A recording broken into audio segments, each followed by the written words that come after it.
Lights camera मस्ती।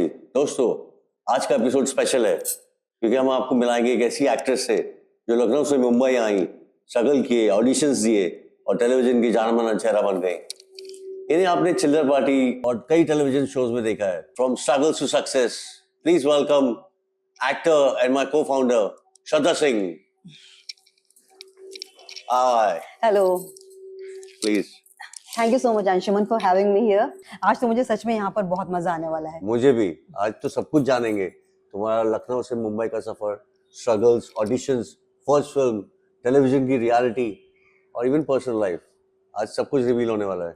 मतलब मुझे सब कुछ सच बताना पड़ेगा या पोल खोल सेशन है क्या ये? तो चलो शुरुआत से शुरू करते हैं। लखनऊ की लड़की, एक सिंपल फैमिली बैकग्राउंड से, फिर एक ख्याल आया कि मुझे एक्ट्रेस बनना है। ये मूवमेंट कब आया?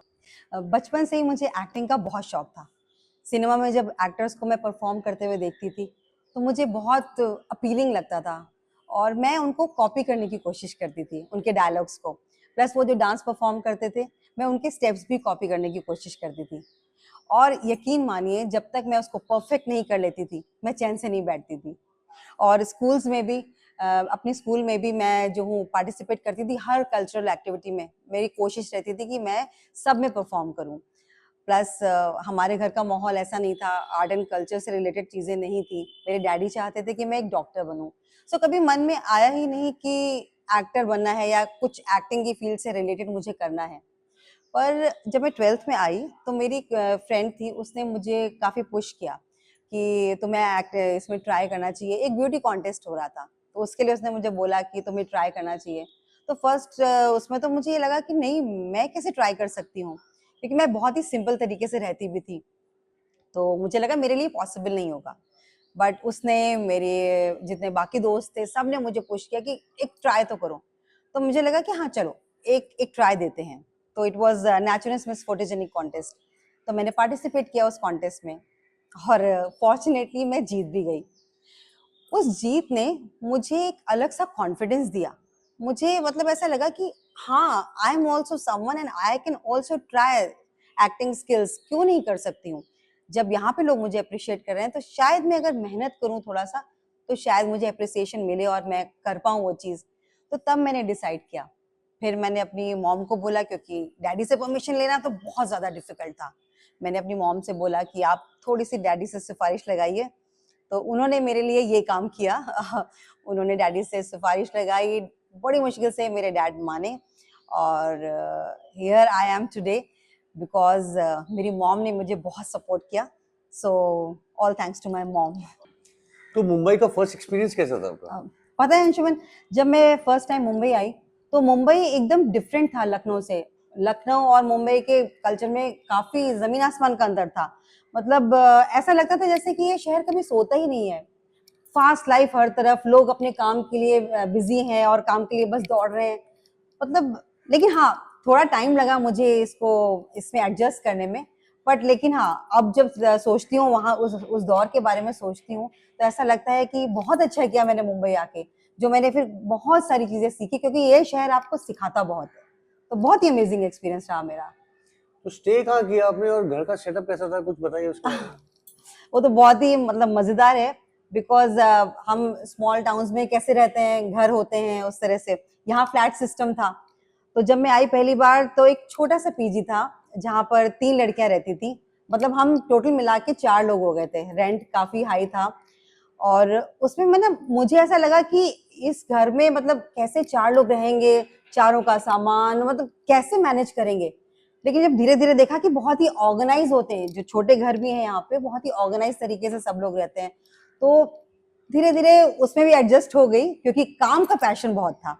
और सबसे ज्यादा मुझे ये फील होता है अभी भी कि मैं लखनऊ में जब अपने घर पर थी तो मैं अपने हाथ से कोई काम नहीं करती थी, लेकिन यहाँ पर आकर मैंने अपने काम खुद करने सीख सब लिए। काम करने पड़ते हैं। यस करने ही पड़ते हैं, ऑप्शन ही नहीं है कोई। तो पैसे मैनेज करना टफ था? हाँ, बहुत डिफिकल्ट था। पहली बार जब मैं मुंबई आई तो मुझे समझ में आया एक्चुअली कि मुंबई सिर्फ सपनों का शहर नहीं है जो दूर से दिखाई देता है, बल्कि ये एक सर्वाइवल का भी शहर है। ये यहाँ पर आपको डिफिकल्ट सर्कमस्टांसेस में भी सर्वाइव करना सिखा देता है। सपोज आपको अपने क्राफ्ट पे कॉन्फिडेंस है, आपको पता है कि आपको क्या करना है और आपको अपनी कला को कैसे निखारना है, whether it be any profession. अगर आप पे वो चीज है तो मुंबई जैसा शहर आपको पे बैक करता है। आप कभी भी यहाँ पर भूखे नहीं सो सकते हो, क्योंकि ये हर इंसान की क्राफ्ट की इज्जत करता है, उसको रिस्पेक्ट देता है।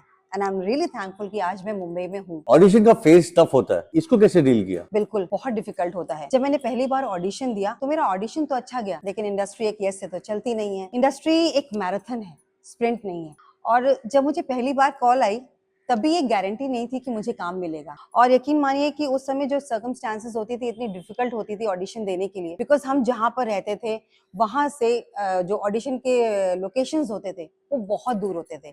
कभी कभी हमें 1 घंटा 2 घंटा तक ट्रैवल करना पड़ता था, लोकल ट्रेन से ट्रैवल करना पड़ता था, क्योंकि आपको पैसे भी मैनेज करके चलने होते हैं। तो उसके बाद जब आप वहां पहुंचते थे थक हार के 1 डेढ़ 2 घंटे में आप पहुंचते थे, तो आपकी हालत ऐसी होती थी कि मतलब आप फ्रेश तो बिल्कुल लगोगे ही नहीं, लेकिन तब भी आपको अपने आप को मैनेज करके अपने आप को फ्रेश दिखाना है और उसी एनर्जी के साथ आपको परफॉर्म करना है जैसा कि ऑडिशंस में लोग चाहते हैं, क्योंकि आप कतार में खड़े हैं और आपके पीछे बहुत सारे लोग हैं। इसलिए अपने आप को मैनेज करना सिखाया जो है इस इंडस्ट्री ने, किस तरीके से हमें अपने आप को पुल बैक करना है वो सिखाया इंडस्ट्री ने। तो श्रद्धा ये बताओ, कोई ऐसा ऑडिशन जो तुम कभी भूल नहीं सकती? ऐसा audition, yes yes, I remember. एक ऑडिशन था जहां पर मुझे सैड सीन परफॉर्म करना था, बट इंस्टेड ऑफ क्राइंग मैं हंसने लगी। And I really don't remember कि मैं क्यों हंसने लगी। 2 4 लोगों का रिएक्शन तो बड़ा वियर्ड था, बट 1 2 लोग मेरे साथ हंसने लगे, सो वो मैं नहीं भूलूंगी। मतलब रिजेक्शन को एक लेसन की तरह देखा तुमने, दैट्स समथिंग। करेक्ट, क्योंकि हर ऑडिशन एक नए कैरेक्टर को एक्सप्लोर करने का मौका होता है। कई बार ऐसा होता था कि मेरा ऑडिशन बहुत अच्छा होता था लेकिन सिलेक्शन नहीं होता था, और बट उस ऑडिशन के दौरान मुझे कास्टिंग डायरेक्टर से फीडबैक बहुत अच्छा मिलता था, और जहाँ जहाँ पे कुछ माइनस होता था वो मुझे वो भी बताते थे। तो एक तरीके से मैंने वहाँ पर सीखा, और प्लस दूसरा कि हाँ मैंने एक नए कैरेक्टर को भी एक्सप्लोर किया, तो इसलिए मुझे लगता था मेरे लिए वो एक प्लस पॉइंट है, कोई माइनस पॉइंट नहीं रहा। तो एटलीस्ट मैं जो चीज़ नहीं थी एक नई चीज़ मैंने सीखी उस चीज़ से, तो मुझे लगता है कि वो एक लर्निंग प्रोसेस था। वाह, ये तो परफेक्ट लेसन है सब यंग एक्टर्स के लिए। Never take rejection as your failure, you know, अपनी उसे अपनी स्ट्रेंथ बनाओ, use your disadvantage to your advantage. Yes exactly, क्योंकि बॉलीवुड में सिर्फ टैलेंट से काम नहीं चलता, बल्कि पेशेंस और हार्ड वर्क बहुत ज्यादा जरूरी है। Lot of patience you need. या Yeah. टेलीविजन में भी एस्टैब्लिश होना उतना ही डिफिकल्ट है जितना फिल्मों में, यू नो, डेली सोप पे रोल मिलना, कंटिन्यूटी मेंटेन करना। बिल्कुल, बहुत ही चैलेंजिंग है। मैं जब मुंबई आई थी तो मैंने ये तो सोचा था कि मुझे एक्टिंग करनी है, लेकिन क्या करना है कैसे करना है इसके बारे में कुछ भी पता नहीं था। और जहां तक हम टीवी शोज की बात करें तो ये बहुत ही डिफिकल्ट है, बिकॉज एक रोल के लिए 1000 लोग ऑडिशन दे रहे होते हैं। पहले वो ऑडिशंस देते हैं, बेसिक ऑडिशंस, फिर वो शॉर्टलिस्ट होते हैं, फिर उसमें से कहीं वो 4 5 लोग होते हैं जो शॉर्टलिस्ट होके जिनका ऑडिशन चैनल तक जाता है, और फिर उसमें से कोई एक इंसान होता है जो सिलेक्ट होता है। तो ये बहुत इंपॉर्टेंट है कि आप उस पर्टिकुलर लुक को मैच होना चाहिए, और जो परफॉर्मेंस वो चाह रहे हैं एग्जैक्टली उस कैरेक्टर के लिए आप वो परफॉर्मेंस दे रहे हैं वो उनको सूट होनी चाहिए, वो क्या डिसाइड कर रहे हैं। बेसिकली राइट टाइम पे राइट प्लेस पर आपको होना चाहिए, ये बहुत इंपॉर्टेंट है। Destiny matters. बेसिकली आपका किरदार वो कहानी को करेक्ट बोलना चाहिए। एग्जैक्टली, और जो मेकर्स हैं उनको आप पसंद आनी चाहिए कि आप उसमें फिट हैं। तो तुम्हें इंडस्ट्री के डायनामिक्स कैसे समझ में आए? एक्चुअली मैं सही बोलूँ तो कास्टिंग डायरेक्टर से, and thanks to all those casting directors. मैं एक बार किसी बड़े कास्टिंग डायरेक्टर से मिली तो उन्होंने मुझे पूछा कि मुझे ये बताओ कि तुम एक्टिंग क्यों करना चाहती हो। तो मैंने उनको, जो मैं उस समय सोच रही थी, मैंने उनको वही जवाब दिया कि क्योंकि मुझे एक्टिंग का शौक है। तो तुम बिलीव नहीं करोगे उन्होंने मुझे क्या कहा। उन्होंने कहा कि तो जो यहाँ पर वेटिंग रूम में 60 70 लोग बैठे हुए हैं उन्हें किस चीज का शौक है, क्रिकेट का। अरे यार, ये तो फुल रियलिटी चेक था।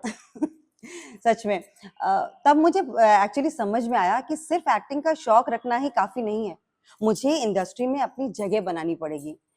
एक बार ऐसे ही किसी कास्टिंग डायरेक्टर ने मुझे बोला, एक उन्होंने बहुत ही नॉर्मल सी मुझे स्क्रिप्ट दी, मैं ऑडिशन करने के लिए गई थी, और उसमें उन्होंने बोला कि इसको कुछ अलग तरीके से करके दिखाओ। तो अब मुझे उस वक्त तो समझ में नहीं आया कि मैं अलग तरीके से क्या करूं। फिर ऐसे में थोड़ी देर बैठी रही और मैंने अचानक से उनके असिस्टेंट को देखा, वो बहुत ही ना इम्पेशेंट लग रहा था, एज इफ जैसे होता नहीं कि जब ब्रेकअप हो जाता है तो लोग इम्पेशेंट हो जाते हैं। तो मैंने उसको बहुत गौर से देखा क्योंकि बहुत इंटरेस्टिंग लग रहा था वो मुझे पर्सन। फिर मैंने क्या किया, मैंने उसकी एनर्जी को अपनी स्क्रिप्ट में डाल के वो मैंने ऑडिशन परफॉर्म किया, एंड जस्ट इमेजिन वो कास्टिंग डायरेक्टर एकदम हंसने लगे and he just like the audition.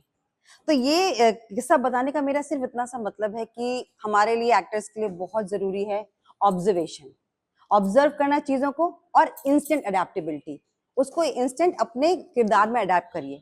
और कभी कभी ऐसा भी होता है कि जैसे हम कभी कहीं रेलवे स्टेशन पे हैं या कहीं पर भी किसी भी जगह पर हैं, हम वहाँ पे बहुत सारे डिफरेंट डिफरेंट लोगों को देखते हैं और कुछ किरदार बड़े इंटरेस्टिंग होते हैं, तो उसको हम अपने दिमाग में उसको ऑब्जर्व करते हैं और अपने दिमाग में उसको बैठा लेते हैं।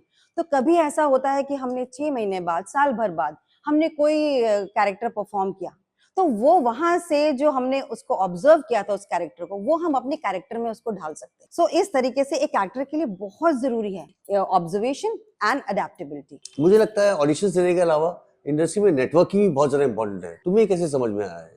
ये तो एक्चुअली प्योर ट्रायल और एरर से सीखा है मैंने। पता है मुझे पहले क्या लगता था कि इंडस्ट्री में नेटवर्किंग का मतलब है कि लोगों से मिलो, अपना रिज्यूम दो और आपको काम मिल जाएगा, लेकिन ऐसा कुछ भी नहीं है। जो नेटवर्किंग है ना इंडस्ट्री में, ये बेसिकली एक आर्ट है। Really? ऐसे? मैं एक एग्जांपल देती हूँ। एक बार मैं एक प्रोड्यूसर से मिली और मैंने उनको अपना इंट्रोडक्शन दिया, तो उन्होंने कहा ठीक है मुझे याद रखना। मैंने सोचा ठीक है याद रखूंगी भाई। फिर नेक्स्ट टाइम जब मैं उन प्रोड्यूसर को मिली तो मैंने उनको बोला कि सर आप याद हैं मुझे? तो उन्होंने बोला कि अच्छा मुझे ये बताओ कि हम कहाँ मिले थे पहली बार? तो मैंने उनको बड़े कॉन्फिडेंस के साथ ये जवाब दिया कि सर याद रखना तो आपका काम है, मेरा नहीं। लेकिन बहुत ही जॉली मूड में मैंने ये बात की थी। तो ये बात मैं इसलिए बोल रही हूँ कि हम चीज़ों को अगर बहुत जॉली और इस तरह के मतलब कॉन्फिडेंस के साथ बोलेंगे तो लोग हमको याद रखते हैं, क्योंकि हमेशा जो हंसमुख इंसान होता है उसको हमेशा लोग याद रखते हैं। तो मैंने अपने इसमें नेचर में अपनी उसमें ये इन चीज़ों को ढाल लिया है और कोशिश यही रहती है कि लोग मुझे याद रखें और अक्सर याद रखते हैं। सो मैं सबसे यही बोलूंगी कि इस चीज को अडेप्ट जरूर करें। तो हमें ये बताएं कि आपका पहला बड़ा ब्रेक चिल्लर पार्टी, ये आपको कैसे मिला? चिल्लर पार्टी, यस, ये बहुत ही मजेदार किस्सा है क्योंकि मैं तब नई नई आई थी मुंबई में और कुछ ऑडिशंस मैंने दिए थे और उसके बाद मुझे एक कास्टिंग डायरेक्टर का कॉल आया। उन्होंने कहा कि आपको शॉर्टलिस्ट किया है, ये ऐसी ऐसी मूवी है यूटीवी स्पॉट बॉय की और आप ऑडिशन देने आ जाइए। तो आई वाज सरप्राइज। मैंने कहा कि मुझे कैसे बुला सकते हैं आप, अभी मैं तो एकदम नई नई आई हूँ और मुझे कैसे बुलाएंगे, मेरा होगा नहीं, मैं नहीं आ रही हूँ। मतलब स्ट्रेट अवे मैंने उनको ये बोला। तो उन्होंने बोला मैम आइए, तो आप ऐसा कुछ नहीं है, आप आइए ऑडिशन दीजिए। तो फिर मैं बड़ी मुश्किल से ऑडिशन देने के लिए गई। तो मुकेश छाबड़ा जी जो is a renowned person in casting industry, हमारी इंडस्ट्री में, उन्होंने मेरा ऑडिशन लिया और लगभग 4-5 सीन्स का मैंने ऑडिशन किया। और मैंने ये सोचा कि अभी मुझे क्या क्या ही मिलेगा यहाँ पर। बेसिकली वहाँ पे सब एनएसडी के लोग थे, श्री राम सेंटर से लोग थे, तो मैंने कहा हम नॉन एनएसडी उनको क्या ही ब्रेक मिलेगा। बट ऐसा नहीं है, न्यू कमर हो, अगर आपके अंदर वाकई टैलेंट है तो आपकी कद्र करते हैं लोग। फिर उसके बाद ऑडिशन दे के मैं तो वापस आ गई, मैंने भूल गई उसको। फिर मैं और भी ऑडिशन देने मैंने स्टार्ट कर दिए। उसके बाद सडनली 2 दिन बाद मुझे कॉल आता है कि आप उस कैरेक्टर के लिए सिलेक्ट हो गए हो। And I was surprise. मतलब मैंने कहा सच बोल रहे हो आप? कह रहे हाँ आप सिलेक्ट हो गए, आके अपना साइनिंग अमाउंट ले जाइए एंड कॉन्ट्रैक्ट साइन करिए।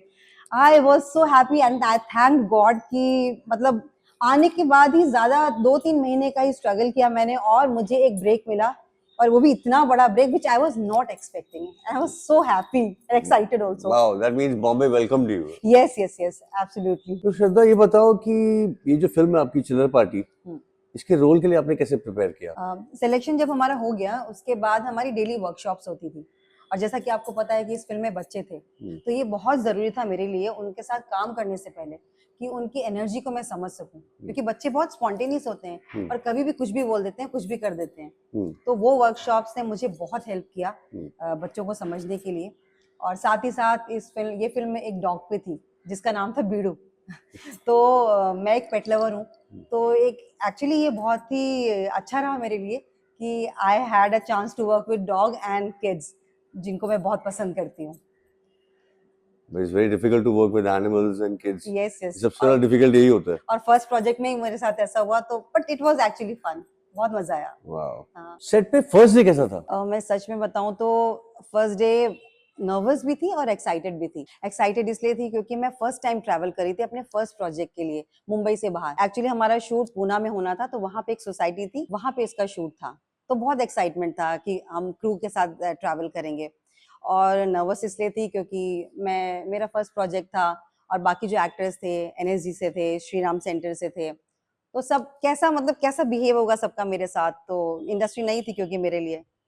और बट जब मैं वहाँ पहुँची तो जो भी मेरे को एक्टर्स थे, मतलब मेरे लिए थोड़ा बिलीव करना मुश्किल था, बट सब इतने स्वीट थे, इतने अच्छे थे एंड जस्ट ओपन आर्म से उन्होंने मुझे वेलकम किया। और दूसरी चीज, नितेश तिवारी जी जो हमारे डायरेक्टर थे, he is such a good director, everybody knows about him.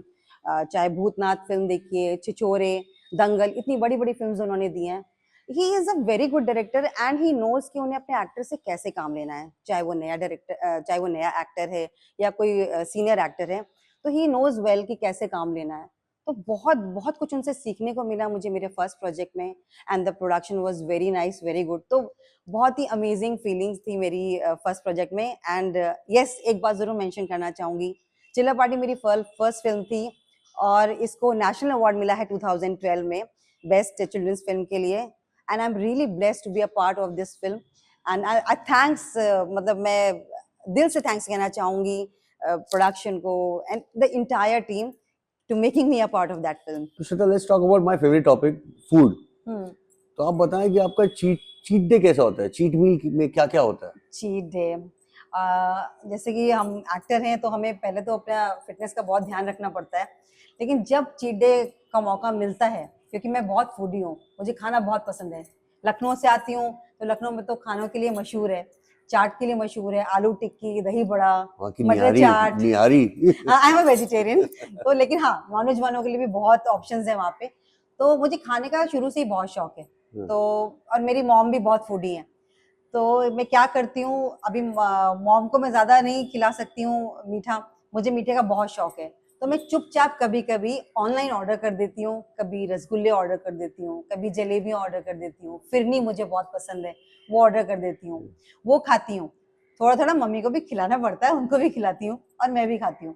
और साथ में जो है लंच होता है, लंच में भी ऑनलाइन ऑर्डर करके मंगाती हूँ, जैसे कि चाइनीज़ मेरा फेवरेट है, उसमें मैं सूप पीती हूँ पहले, उसके बाद उसमें वो ग्रेवी वाला मंचूरियन रहता है, वेज मंचूरियन, और साथ में noodles, rice, fried rice. Oh my God, अभी भी मुझे ऐसा क्रेविंग सी होने लगी बात करते करते। और नेक्स्ट डे मतलब ट्रेनर आपको हंटर मार के फिर भगाता हाँ होगा। बिल्कुल बिल्कुल, और मैं 2 टाइम ट्रेन करती हूँ फिर नेक्स्ट डे, क्योंकि बहुत ज़रूरी है आपको मेंटेन भी रखने आपको। लेकिन यस यस, खाने का जो मज़ा है ना, वो मज़ा किसी चीज़ में नहीं है। Of I course. Just love it, बहुत मज़ा आता है डिफरेंट डिफरेंट खाना खाने में। तो ये एक्टर्स की जो लाइफ है तो काफी ग्लैमरस होती है, काफी ग्लैमरस दिखती भी है, पर उसके पीछे की रियल स्ट्रगल क्या है? एक्चुअली अगर देखेंगे तो एक्टर्स की लाइफ का रियल स्ट्रगल है कांस्टेंट स्ट्रगल करते रहना, which is part of the career. हम सबसे पहले स्ट्रगल करते हैं कि हमें अच्छा रोल मिल जाए, कैरेक्टर मिल जाए किसी शो में, किसी फिल्म में या एड में हमारी कास्टिंग हो जाए। फिर उसके बाद अगर हम जैसे सपोज सीरियल कर रहे हैं कोई, तो उसके बाद ये भी इनसिक्योरिटी रहती है कि ये कैरेक्टर हमारा लॉन्ग रन चले, ये जल्दी कैरेक्टर ना खत्म हो जाए, इसकी भी स्ट्रगल रहती है। और उसके बाद फिर अगर एक आपका शो बंद हुआ, फिर नए शो को पाने के लिए उसके लिए आपको स्ट्रगल करना है, फिर नए नए तरीके से ऑडिशंस देना है, डिफरेंट डिफरेंट कैरेक्टर्स के लिए ऑडिशन करना है आपको। सो ये एक कांस्टेंट स्ट्रगल है, जिसको मुझे लगता है कि एक्टर्स को स्ट्रगल की तरह नहीं लेना चाहिए, इसको एक पार्ट ऑफ द जॉब लेना चाहिए एंड इसको हैप्पीली करना चाहिए कि every day you are learning something of different. Course you should always enjoy what you are doing. Yes yes. क्या इंडस्ट्री में दोस्ती रियल होती है? एक्चुअली अच्छा सवाल है। ये नहीं कहूँगी कि पूरी तरह से फेक होती है, रियल भी होती है दोस्ती, क्योंकि मैंने आज तक जितने भी शोज में काम किया है, तो ये मेरा रिकॉर्ड है कि हर शो से 2-3 मेरे ऐसे दोस्त बने हैं जो मेरे आज तक कंटिन्यू, और मुझे लगता है कि वो मेरे एंड तक जाएंगे। तो रियल लोग भी बहुत हैं इंडस्ट्री में, लेकिन हाँ, फेक लोग भी होते हैं जो ऐसा लगता है कि आपके बिना उनकी जिंदगी चलेगी ही नहीं, लेकिन उनकी जिंदगी बहुत आराम से चलती है जब आप नहीं होते हो। तो फेक लोग होते हैं इंडस्ट्री में, आपको उनमें से चूज करना है, पिक एंड चूज करना है कि कौन आपके लिए सही है और कौन सही नहीं है, क्योंकि काम तो आपको सबके साथ मिलकर करना है, इसलिए दोनों को लेके बैलेंस बनाते हुए आपको चलना पड़ता है। But yes, I am just loving my friends, जो भी मेरे दोस्त बने हैं आज तक वो बहुत अच्छे हैं, वेरी नाइस, बहुत अच्छे दोस्त हैं मेरे। तो इनसिक्योरिटी कैसे मैनेज करती है? वैसे बहुत आसान है इनसिक्योर होना, लेकिन सिक्योर रहने के लिए सबसे ज़्यादा ज़रूरी है कि आप अपने ऊपर फोकस करें, अपनी क्राफ्ट को इम्प्रूव करने की कोशिश करें, और आपका जो किरदार आपको मिला है आप उस पे फोकस करें। आप ये मत देखें कि दूसरा पर्सन कैसा कर रहा है, या उसको मुझसे अच्छी कॉस्ट्यूम मिली है कि नहीं, या वो कैसा परफॉर्म कर रहा है। आप अपने आप को बेटर पोर्ट्रे करें। जैसे कि मैंने सुना था, किसी बहुत बड़े इंसान ने बोला है ये चीज़, कि एक लाइन खींची हुई है, उसके आगे अगर आपको लंबी लाइन खींचनी है, तो या तो आप इस लाइन को मिटा सकते हैं जो किसी दूसरे ने खींची है, या फिर आप उसके दूसरी लाइन खींच सकते हैं जो उससे लंबी हो। तो मैं इस पे विश्वास करती हूँ कि मैं दूसरी लाइन अपनी खींचूं जो उससे लंबी हो, ना कि ये कि मैं दूसरे की लाइन मिटाऊं। सो ऑलवेज अपने आप पे फोकस करती हूँ, कॉन्सेंट्रेट करती हूँ और खुश रहती हूँ। तो मैं इस तरह से अपनी इनसिक्योरिटी को दूर करती हूँ। रिजेक्शन कैसे हैंडल करती हो? ओह! पहले जब मैं मुंबई आई थी नई-नई, तो मैं किसी भी रिजेक्शन से बहुत सैड हो जाती थी और बहुत पर्सनल ले लेती थी। जैसे क्या होता है ना, हम स्मॉल टाउन से आते हैं, तो हम वहाँ पे कैसे होता है कि छोटी-छोटी बातें भी एक-दूसरे से कोई बोल रहा होता है तो ना पर्सनल दिल पे ले लेते हैं लोग, कि इसने मुझे ऐसे क्यों बोल दिया। तो हम जब यहाँ आते हैं, हमारी स्टेट ऑफ माइंड वही होती है। और यहाँ पे क्या है, ये बड़ा शहर है और यहाँ पे लोगों के पास इतना वक्त नहीं है कि जो इधर-उधर की बातें करें। वो सिर्फ टू द पॉइंट स्ट्रेट आपसे बात करते हैं, जो उन्हें चाहिए, जो नहीं चाहिए। तो कभी-कभी हो सकता है कि आप बहुत अच्छे हों, आप बहुत खूबसूरत हों, बहुत टैलेंटेड हो, सब हो, लेकिन शायद उनको जो चाहिए, उनकी जो रिक्वायरमेंट है, आप उस पे फिट नहीं बैठते, तो वो ब्लंटली आपके फेस पे उस चीज़ को बोल देते हैं। तो हमें क्या लगता है, अरे! इन्होंने तो हमें ऐसे बोल दिया, तो क्या इसका मतलब ये है कि मैं अच्छी नहीं हूँ? क्या मैं अच्छी एक्टिंग नहीं करती हूँ? बट ऐसा नहीं है। हमें क्या करना है, हम जब नए-नए आते हैं तो हमें किसी भी बात को पर्सनली नहीं लेना है। इनफैक्ट अगर वो कुछ चीज़ कहते हैं, तो अगर उस चीज़ का एग्ज़ाम्पल लेके हम अपने काम को इम्प्रूव करने की कोशिश करेंगे, तो वो हमारे लिए ज़्यादा बेनिफिट होगा। जैसे मैं आपको बताती हूँ, एग्ज़ाम्पल देती हूँ। एक ऑडिशन में मुझे किसी ने बोला, "you are good, but we need someone with more presence." अब इसका मतलब ये तो नहीं है कि मैं अच्छी नहीं हूँ। उन्होंने ये नहीं कहा मैं अच्छी नहीं हूँ। उन्होंने ये कहा और प्रेज़ेंस चाहिए। तो उस वक़्त मुझे समझ में नहीं आया कि इसका क्या मतलब है, कि और प्रेज़ेंस चाहिए, इसका क्या मतलब है? लेकिन बाद में मुझे ये समझ में आया कि एक्टिंग हमेशा ना डायलॉग बोलना नहीं होता है। कभी-कभी या अक्सर इसमें अपने आप की आपकी प्रेज़ेंस आपको बनानी पड़ती है। सो प्रेजेंस प्रेजेंस मतलब screen presence. Exactly, yes, screen presence. Actually screen presence एक ऑरा होता है जो स्क्रीन के उस तरफ तक इम्पैक्ट डालता है। तो मैंने क्या किया, मैंने अपने ऊपर काम करना शुरू किया। मैंने सेल्फ ग्रूम किया, अपनी बॉडी लैंग्वेज पे काम किया, मतलब कैसे उठना है, कैसे बैठना है।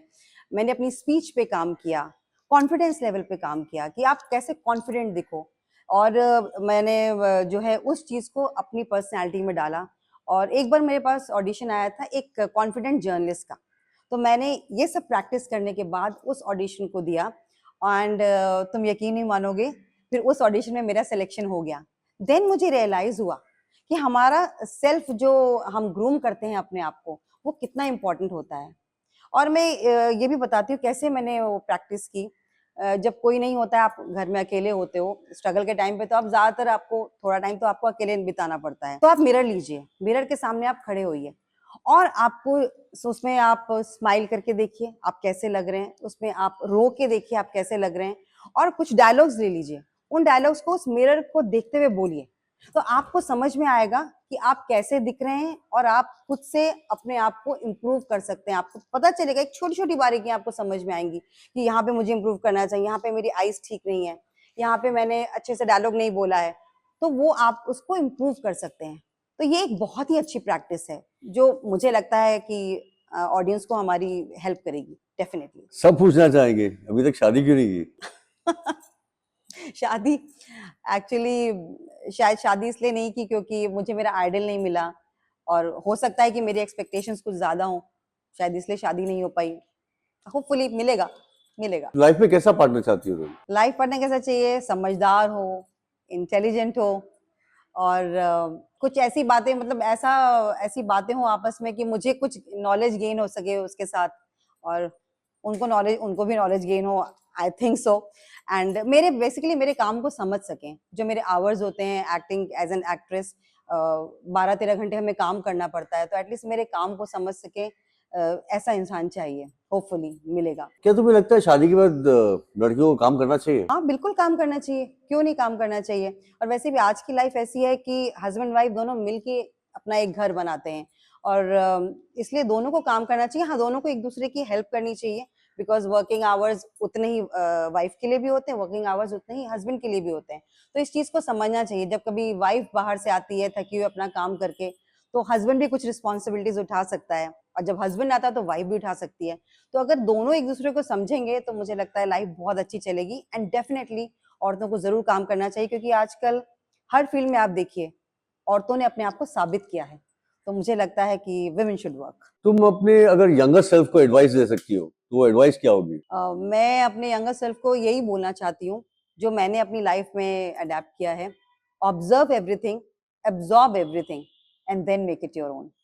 क्योंकि इंडस्ट्री में सिर्फ टैलेंट जरूरी नहीं है, आपके अंदर स्मार्टनेस भी होनी चाहिए, पेशेंस होना चाहिए कि आप जो भी वो एक टाइम पीरियड आता है वेट करने का, तो आप वेट कर सको उस टाइम पे। तो एक रैपिड फायर हो जाए।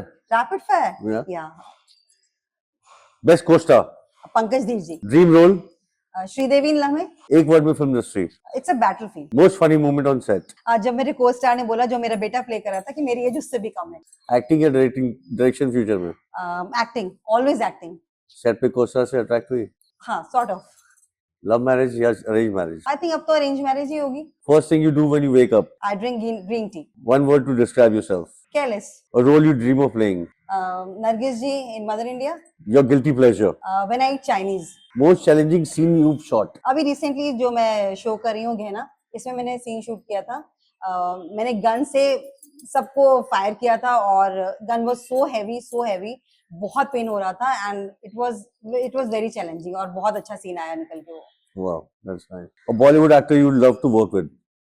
शाहरुख खान, दी Shahrukh Khan. One thing you always carry on sets?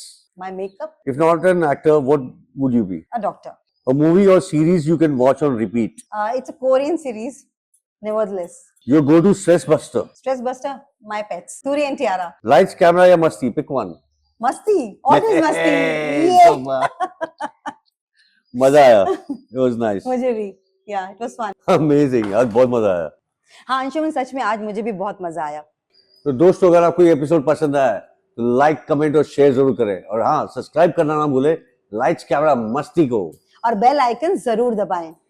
अच्छा, till then keep watching lights camera Masti. मस्ती।